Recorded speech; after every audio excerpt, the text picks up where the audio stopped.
How to see deleted messages on Instagram. Follow this guide. To begin, open the Instagram app on your device and make sure you are logged into your account. Then click on the profile icon at the bottom right corner. Now tap on the hamburger icon at the top right. Here select the account center at the top. Now under the account settings, choose your information and permission. Then select download your information to begin the process. From here, tap on download or transfer information. Afterward, choose some of your information. At this point, scroll down and only select the box next to messages. Then tap next.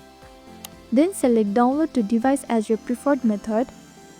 Moreover, choose your date range, your file format, and your media quality.